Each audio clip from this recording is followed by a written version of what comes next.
नमस्कार दोस्तों, स्वागत है आपका मेरे चैनल शिखर कहानियों में। आज की कहानी है मुंशी प्रेमचंद के द्वारा लिखी गई स्वांग। राजपूत खानदान में पैदा हो जाने से ही कोई सुरमा नहीं हो जाता और न नाम के पीछे सिंह की दुम लगा देने से बहादुरी आती है। गजेंद्र सिंह के पुरखे जिस जमाने में राजपूत थे, इसमें संदेह की गुंजाइश नहीं। लेकिन इधर 3 पुश्तों से नाम के सिवा उनमें राजपूती का कोई लक्षण न थे।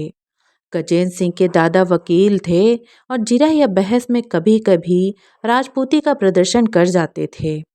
बाप ने कपड़े की दुकान खोलकर इस प्रदर्शन की भी गुंजाइश न रखी और गजेंद्र सिंह ने तो लुटिया ही डुबो दी। डील डॉल में भी फर्क आता गया। भूपेंद्र सिंह का सीना चौड़ा था, नरेंद्र सिंह का पेट लंबा चौड़ा था, लेकिन गजेंद्र सिंह का कुछ भी लंबा चौड़ा न था। वह हल्के फुल्के, गोरे चिट्टे, एना कब्जा, नाजुक बदन, फैशनेबल बाबू थे। उन्हें पढ़ने लिखने में दिलचस्पी थी, मगर राजपूत कैसा भी हो, उसकी शादी तो राजपूत खानदान में ही होगी। गजेंद्र सिंह की शादी जिस खानदान में हुई थी, उस खानदान में राजपूती जौहर बिल्कुल फना न हुआ था। उनके ससुर पेंशन सूबेदार थे, साले शिकारी और कुश्तीबाज। शादी हुए 2 साल हो गए थे, लेकिन अभी तक एक बार भी ससुराल ना आ सका। इम्तिहानों से फुर्सत ही ना मिलती थी, लेकिन अब पढ़ाई खत्म हो चुकी थी, नौकरी की तलाश थी। इसलिए अब की होली के मौके पर ससुराल से बुलावा आया तो उसने कोई हील हुजत न की। सूबेदार के बड़े बड़े अफसरों से जान पहचान थी। फौजी अफसरों की हुक्म कितनी कद्र और कितनी इज्जत करते हैं, यह उसे खूब मालूम था। समझा मुमकिन है सूबेदार साहब की सिफारिश से नायब तहसीलदारी का नामजद हो जाए। इधर श्याम दुलारी से भी साल भर से मुलाकात नहीं हुई थी। एक निशाने 2 शिकार हो रहे थे। नया रेशमी कोट बनवाया और होली के एक दिन पहले ससुराल जा पहुंचा। अपने सालों के सामने बच्चा सा मालूम होता था। तीसरे पहर का वक्त था। गजेंद्र सिंह अपने सालों से विद्यार्थी काल के कारनामे बयान कर रहे थे।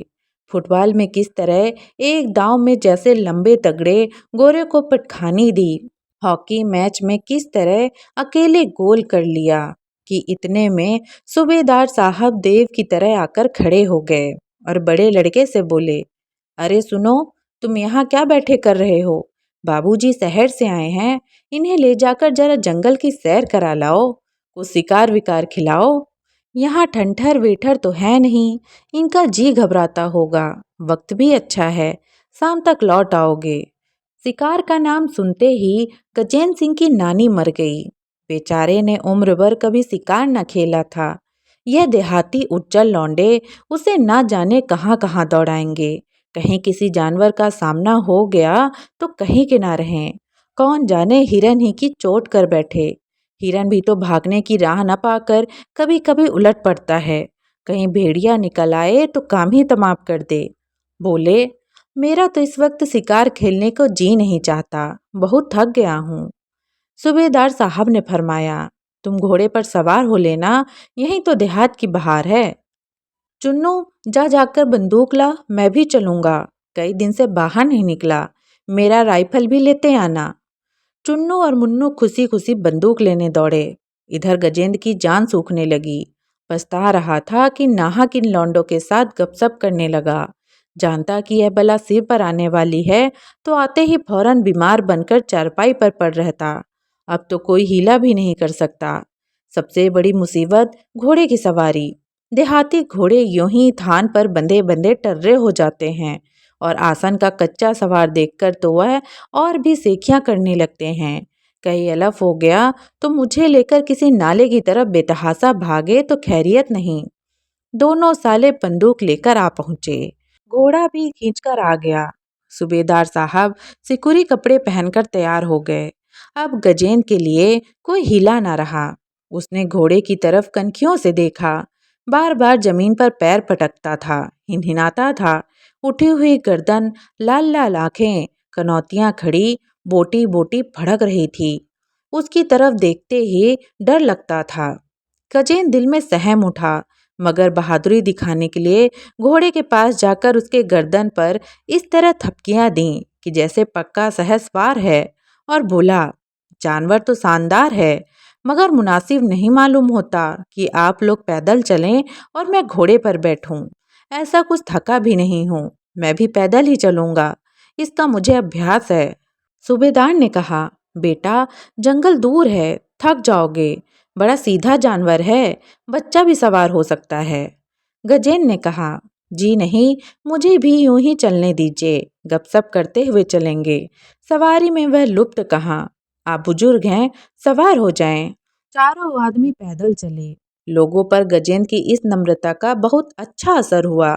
सभ्यता और सदाचार तो शहर वाले ही जानते हैं, तिस पर इल्म की बरक। थोड़ी दूर के बाद पथरीला रास्ता मिला। एक तरफ हरा भरा मैदान, दूसरी तरफ पहाड़ का सिलसिला। दोनों तरफ बबूल, करील और करौंदे और ढाक के जंगल थे। सूबेदार साहब अपनी फौजी जिंदगी के पिटे हुए किस्से कहते चले आते थे। गजेन तेज चलने की कोशिश कर रहा था, लेकिन बार बार पिछड़ जाता था और उसे 2-4 कदम दौड़कर उनके बराबर होना पड़ता था।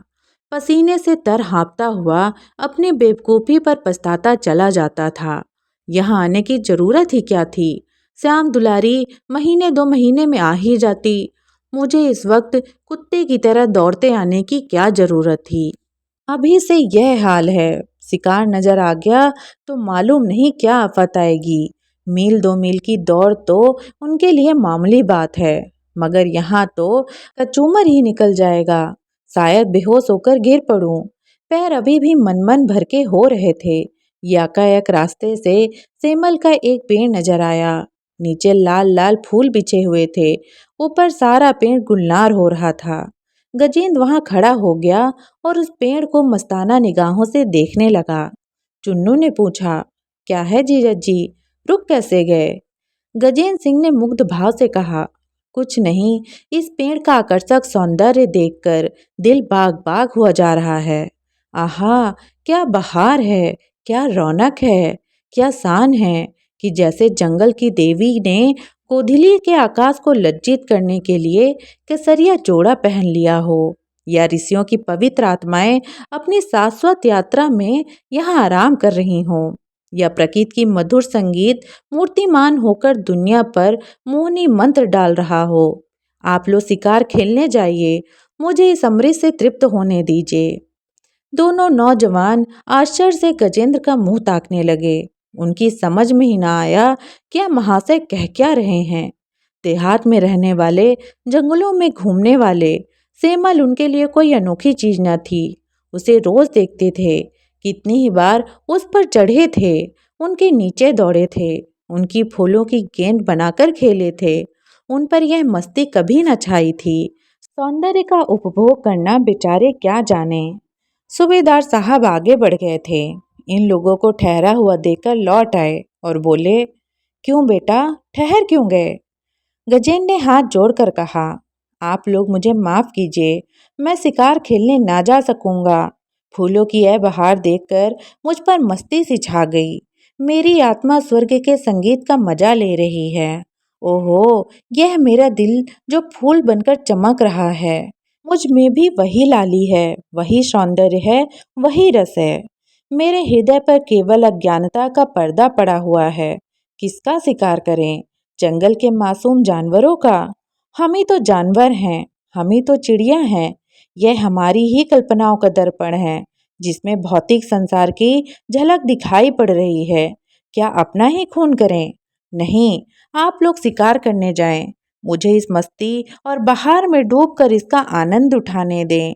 बल्कि मैं तो प्रार्थना करूंगा कि आप भी शिकार से दूर रहें। जिंदगी खुशियों का खजाना है, उसका खून न कीजिए।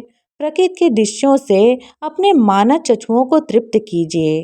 प्रकृति के एक एक कण में, एक एक फूल में, एक एक पत्ती में इस आनंद की किरणें चमक रही हैं। खून करके आनंद के इस अक्षय स्रोत को अपवित्र न कीजिए। इस दार्शनिक भाषण ने सभी को प्रभावित कर दिया। सूबेदार ने चुन्नू से धीमे से कहा, उम्र तो कुछ नहीं है, लेकिन कितना ज्ञान भरा हुआ है। चुन्नू ने भी अपनी श्रद्धा को व्यक्त किया। विद्या से ही आत्मा जाग जाती है, शिकार खेलना है बुरा। सूबेदार साहब ने ज्ञानियों की तरह कहा, हाँ बुरा तो है, चलो लौट चलें। जब हर एक चीज में उसी का प्रकाश है तो शिकार कौन, और अब कभी शिकार न खेलूंगा।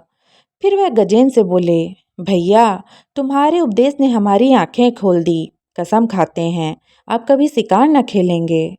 गजेंद्र पर मस्ती छाई हुई थी, उसे नशे की हालत में बोला, ईश्वर को लाख लाख धन्यवाद है कि उसने आप लोगों को यह सद्बुद्धि दी। मुझे खुद शिकार का कितना शौक था, बतला नहीं सकता। अनगिनत जंगली सुअर, हिरन, तेंदुए, नील गायें, मगर मारे होंगे। एक बार चीते को मार डाला, मगर अज्ञान की मंदिरा का वह नशा हुआ कि दुनिया का कहीं अस्तित्व ही नहीं रहा। होली जलाने का मुहूर्त 9 बजे रात को था। 8 ही बजे से गांव की औरत मर्द, बूढ़े बच्चे गाते बजाते अबीर उड़ाते होली की तरफ चले। सूबेदार साहब भी बाल बच्चों को लिए मेहमान के साथ होली जलाने चले। गजेन ने अभी तक किसी बड़े गांव की होली न देखी थी। उसके शहर में तो हर मोहल्ले में लकड़ी के मोटे मोटे 2-4 कुंडे जला दिए जाते थे, जो कई कई दिन तक जलते रहते थे। यहाँ की होली एक लंबे चौड़े मैदान में किसी पहाड़ की ऊंची चोटी की तरह आसमान से बातें कर रही थी। ज्यों ही पंडित जी ने मंत्र पढ़कर नए साल का स्वागत किया, आतिशबाजी छूटने लगी। छोटे बड़े सभी पटाखे, छछूंदरे हवाइयां छोड़ने लगे। गजेंद्र के सिर पर से कई छछूंदर सनसनाती हुई निकल गईं।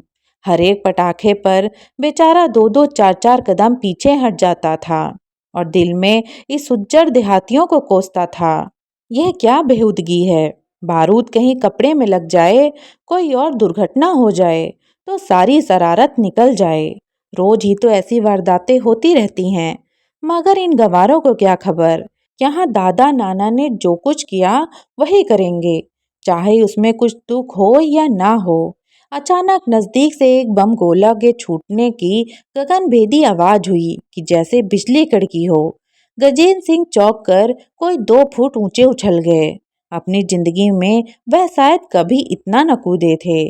दिल धक धक करने लगा, गोया तोप के निशाने के सामने खड़े हों। फौरन दोनों कान उंगलियों से बंद कर लिए और 10 कदम और पीछे हट गए। चुन्नू ने कहा, जीजा जी आप क्या छोड़ेंगे, क्या लाऊं? मुन्नू बोला, हवाइयाँ छोड़िए जीजा जी, बहुत अच्छी हैं, आसमान में निकल जाती हैं। चुन्नू, हवाइयाँ बच्चे छोड़ते हैं कि यह छोड़ेंगे? आप बम गोला छोड़िए भाई साहब। गजेंद्र, भाई मुझे इन चीजों का शौक नहीं।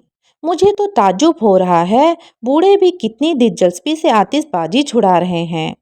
मुन्नू, 2-4 महाताबियां तो जरूर छोड़िए। गजेंद्र को महाताबियां निरापद जान पड़ीं। उनकी लाल हरी सुनहरी चमक के साच माने उनके गोरे चेहरे और खूबसूरत बालों और रेशमी कुर्ते की मुहक्ता कितनी बढ़ जाएगी। कोई खतरे की बात भी नहीं। मजे से हाथ में लिए खड़े हैं। गुल टप टप नीचे गिर रहा है और सबकी निगाहें उनकी तरफ लगी हुई हैं। उनकी दार्शनिक बुद्धि भी आत्म प्रदर्शन की लाल सासे से मुक्त न थी। फौरन महताबी ले ली, उदासीनता की एक अजब शान के साथ। मगर पहली ही महताबी छोड़ना शुरू की थी कि दूसरा बम गोला छूटा, आसमान कांप उठा। गजेंद्र को ऐसा मालूम हुआ कि जैसे कान के पर्दे फट गए या सिर पर कोई हथौड़ा गिर पड़ा। महताबी हाथ से छूटकर गिर पड़ी और छाती धड़कने लगी। अभी इस धमाके से संभलने ही ना पाए थे कि दूसरा धमाका हुआ, जैसे आसमान फट पड़ा। सारे वायुमंडल में कंपन सा आ गया। चिड़िया घोंसलों से निकलकर शोर मचाती हुई भागी। जानवर रस्सियां तुड़ा तुड़ा कर भागे और गजेंद्र भी सिर पर पांव रखकर भागे। सरपट और सीधे घर आकर दम लिया। चुन्नू और मुन्नू दोनों घबरा गए। सूबेदार साहब के होश उड़ गए। तीनों आदमी बकटूट दौड़े हुए गजेंद्र के पीछे चले। दूसरों ने भी जो उन्हें भागते देखा तो समझे शायद कोई वारदात हो गई। सब के सब उनके पीछे हो लिए। गांव में एक प्रतिष्ठित अतिथि का आना मामूली बात न थी। सब एक दूसरे से पूछ रहे थे, मेहमान को हो क्या गया है, माजरा क्या है, क्यों यह लोग दौड़े जा रहे हैं। एक पल में सैकड़ों आदमी सूबेदार साहब के दरवाजे पर हाल चाल पूछने के लिए जमा हो गए। गांव का दामाद कुरूप होने पर भी, दर्शनी और बहदाल होते हुए भी सबका प्रिय होता है। सूबेदार ने सहमी हुई आवाज में पूछा, तुम वहां से क्यों भाग आए भैया? गजेंद्र को क्या मालूम था कि उसके चले आने से तहलका मच जाएगा, मगर उसके हाजिर दिमाग ने जवाब सोच लिया था, और जवाब भी ऐसा कि गांव वालों पर उसकी अलौकिक दृष्टि का धाक जमा दे। बोला, कोई खास बात न थी, दिल में कुछ ऐसे ही आया कि यहाँ से भाग जाना चाहिए। नहीं, कोई बात तो जरूर थी। आप पूछकर क्या करेंगे? मैं उसे जाहिर करके आपके आनंद में विघ्न नहीं डालना चाहता। जब तक बदला न दोगे बेटा, हमें तसल्ली नहीं होगी। सारा गांव घबराया हुआ है। गजेंद्र ने फिर सूफिया सा चेहरा बनाया, आंखें बंद कर ली, जम्हाई ली और आसमान की तरफ देखकर बोला, बात यह है कि जो ही मैंने मेहताबी हाथ में ली, मुझे मालूम हुआ जैसे किसी ने मुझे मेरे हाथ से छीनकर फेंक दिया। मैंने कभी आतिशबाजियां नहीं छोड़ी, हमेशा उनको बुरा भला कहता रहा हूँ। आज मैंने वह काम किया जो मेरे अंतरात्मा के खिलाफ था। बस गजब ही तो हो गया। मुझे ऐसा मालूम हुआ जैसे मेरी आत्मा मुझे धिक्कार रही है। शर्म से मेरी गर्दन झुक गई और मैं इसी हालत में वहां से भागा। अब आप लोग मुझे माफ करें, मैं आपके जश्न में शरीक न हो सकूंगा। सूबेदार साहब ने इस तरह गर्दन हिलाई कि जैसे उनके सिवा वहां कोई और अध्यात्म का रहस्य नहीं समझ सकता। उनकी आंखें कह रही थीं, आती हैं तुम लोग को समझ में यह बातें, तुम भला क्या समझोगे, हम भी कुछ कुछ ही समझते हैं। होली तो नियत समय में जलाई गई थी, मगर आतिशबाजियां नदी में डाल दी गईं। शरारती लड़कों ने कुछ इसलिए छिपा कर रख ली कि गजेंद्र चले जाएंगे तो मजे से छुड़ाएंगे। श्याम दुलारी ने एकांत में कहा, तुम तो वहां से खूब भागे। गजेंद्र अकड़ कर बोले, भागता क्यों, भागने की तो कोई बात न थी। मेरी तो जान निकल गई थी कि ना मालूम क्या हो गया। तुम्हारे ही साथ मैं भी दौड़ आई। टोकरी भर आतिशबाजी पानी में फेंक दी गई। यह तो रुपए को आग में फूंकना है। होली में भी ना छोड़ेंगे तो कब छोड़े? त्योहार इसीलिए तो आते हैं। अरे त्योहार में गाओ बजाओ, अच्छी अच्छी चीजें पकाओ खाओ, खैरात करो या दोस्तों से मिलो, सबसे मोहब्बत से पेश आओ। बारूद उड़ाने का नाम त्योहार नहीं है। रात को 12 बज गए। किसी ने दरवाजे पर धक्का मारा। गजेंद्र ने चौंक कर कहा, यह धक्का किसने मारा? श्यामा ने लापरवाही से कहा, बिल्ली, बिल्ली होगी। कई आदमियों ने फटफट करने की आवाज आई। फिर किवाड़ पर धक्का पड़ा। गजेंद्र की कपकपी छूट गई। लालटेन लेकर दराज से झांके तो चेहरे का रंग उड़ गया। 4-5 आदमी कुर्ते पहने, पगड़ियां बांधे, दाढ़ियां लगाए, कंधे पर बंदूक रखे, किवाड़ को तोड़ डालने की जबरदस्त कोशिश में लगे हुए थे। गजेंद्र कान लगाकर बातें सुनने लगा। दोनों सो गए हैं, किवाड़ तोड़ डालो, माल अलमारी में है। और अगर दोनों जाग जाएं? औरत क्या कर सकती है, मर्द को चारपाई से बांध देंगे। सुनते हैं गजेंद्र सिंह कोई बड़ा पहलवान है। कैसा ही पहलवान हो, 4 हथियारबंद आदमियों के सामने क्या कर सकता है? गजेंद्र को काटो तो बदन में खून नहीं। श्याम दुलारी से बोले, यह डाकू मालूम होते हैं। अब क्या होगा, मेरे तो हाथ पांव कांप रहे हैं। चोर चोर पुकारो, जाग हो जाएगी। आप भाग जाएंगे, नहीं तो मैं चिल्लाती हूँ, चोर का दिल आधा। नाना, कहीं ऐसा गजब न करना, इन सबों के पास बंदूक है। गांव में इतना सन्नाटा क्यों है? घर के आदमी क्या हुए? भैया और मुन्नू दादा खलिहान में सोने गए हैं। काका दरवाजे पर पड़े हैं। उनके कानों पर तोप छूटे तब भी न जागेंगे। इस कमरे में कोई दूसरी खिड़की भी तो नहीं है कि बाहर आवाज पहुंचे। मकान है या कैद खाना? मैं तो चिल्लाती हूँ, अरे नहीं भाई, क्यों जान देने पर तुली हो? मैं तो सोचता हूँ हम दोनों चुपचाप लेट जाएं और आंखें बंद कर लें। बदमाशों को जो कुछ ले जाना हो ले जाएं, जान तो बचे। देखो किवाड़ हिल रहे हैं, कहीं टूट न जाएं। हे ईश्वर, कहाँ जाएं? इस मुसीबत में तुम्हारा ही भरोसा है। क्या जानता था कि यह आफत आने वाली है? नहीं तो आता ही क्यों? बस चुप्पी के साध लो। अगर हिलाए विलाए तो सांस मत लेना। मुझसे तो चुप्पी साध कर पड़ा ना रह जाएगा। जेवर उतार कर रख क्यों नहीं देती? शैतान जेवर ही तो लेंगे। जेवर तो ना उतारूंगी, चाहे कुछ ही क्यों ना हो जाए। क्यों जान देने पर तुली हो? खुशी से तो जेवर ना उतारूंगी, जबरदस्ती और बात है। खामोशी से सुनो, ये सब क्या बातें कर रहे हैं? बाहर से आवाज आई, किवाड़ खोल दो, नहीं तो हम किवाड़ तोड़कर अंदर आ जाएंगे। गजेन श्याम दुलारी की मिन्नतें की, मेरी मानो श्यामा, जेवर उतार कर रख दो। मैं वादा करता हूँ बहुत जल्दी नए जेवर बनवा दूंगा। बाहर से आवाज आई, बस 1 मिनट की मोहलत और देते हैं, अगर किवाड़ ना खोले तो खैरियत नहीं। गजेन ने श्याम दुलारी से पूछा, खोल दूं? हाँ, बुला लो, तुम्हारे भाई बंद हैं। वह दरवाजा को बाहर से ढकेलते हैं, तुम अंदर से बाहर को ठेले। और जो दरवाजा मेरे ऊपर गिर पड़े, 5-5 जवान हैं। वह कोने में लाठी रखी है, लेकर खड़े हो जाओ। तुम पागल हो गई हो? चुन्नी दादा होते तो पांचों को गिराते। मैं लट्ठाबाज नहीं हूँ।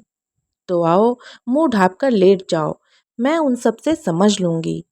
तुम्हें तो और समझकर छोड़ देंगे, माथे मेरे जाओगी। मैं तो चिल्लाती हूँ, तुम मेरी जान लेकर छोड़ोगी। मुझसे तो अब सब्र नहीं होता, मैं किवाड़ खोल देती हूँ। उसने दरवाजा खोल दिया।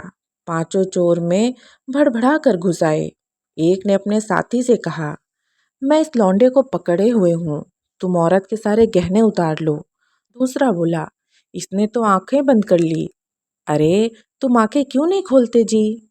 तीसरा, यार, औरत तो हसीन है।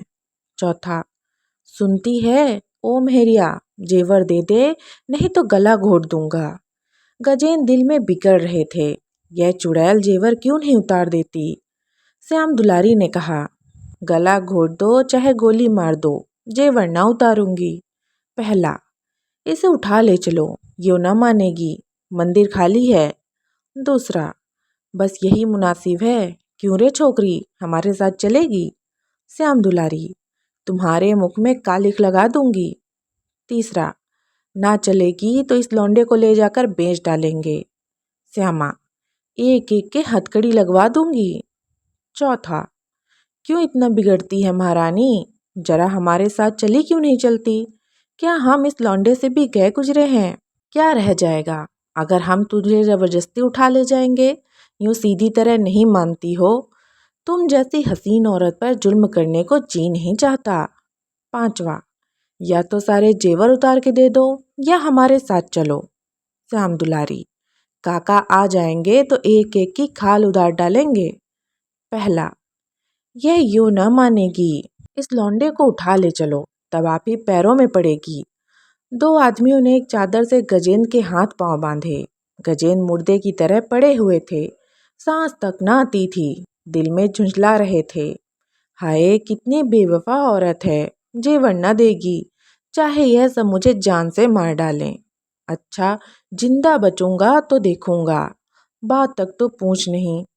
डाकू ने गजेंद्र को उठा लिया और लेकर आंगन में जा पहुंचे तो श्याम दुलारी दरवाजे पर खड़ी होकर बोली, इन्हें छोड़ दो तो मैं तुम्हारे साथ चलने को तैयार हूँ। पहला, पहले ही क्यों ना राजी हो गई थी, चलेगी ना? राम दुलारी, चलूंगी कहती तो हूँ। तीसरा, अच्छा तो चल, हम इसे छोड़ देते हैं।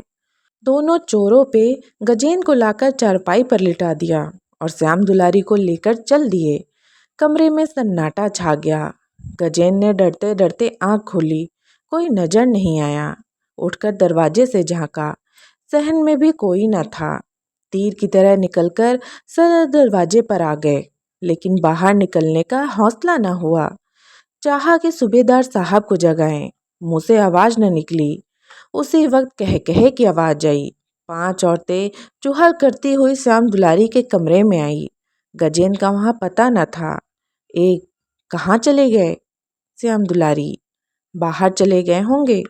दूसरी, बहुत शर्मिंदा होंगे। तीसरी, डर के मारे उनकी सांसें तक बंद हो गई थी। गजेन ने बोलचाल सुनी तो जान में जान आई, समझे शायद घर में जाग हो गई। लपक कर कमरे के दरवाजे पर आए और बोले, जरा देखिए श्यामा कहाँ है, मेरी तो नींद ही ना खुली, जल्दी किसी को दौड़ाइए। एकाएक उन्हीं औरतों के बीच में श्यामा को खड़े हंसते देखकर हैरत में आ गए। पांचों सहेलियों ने हंसना और तालियां पीटना शुरू कर दिया। एक ने कहा, वाह जीजा जी, देख ली आपकी बहादुरी। श्याम दुलारी, तुम सबकी सब शैतान हो। तीसरी, बीवी तो चोरों के साथ चली गई और आपने सांस तक न ली। गजेंद्र समझ गए बड़ा धोखा खाया, मगर जवान के शेर फौरन बिगड़ी बात बना ली। बोले, तो क्या करता, तुम्हारा सॉन्ग बिगाड़ देता। मैं भी इस तमाशे का मजा ले रहा था, अगर सबों को पकड़कर मुंह उखाड़ देता तुम कितनी शर्मिंदा होती। मैं इतना बेरहम नहीं हूँ। सबकी गजेंद्र का मुंह देखती रह गईं। तो दोस्तों, कैसी लगी आपको ये कहानी, कमेंट करके ज़रूर बताइएगा और ऐसी ही वीडियोस के लिए सब्सक्राइब करिएगा मेरे यूट्यूब चैनल को। धन्यवाद।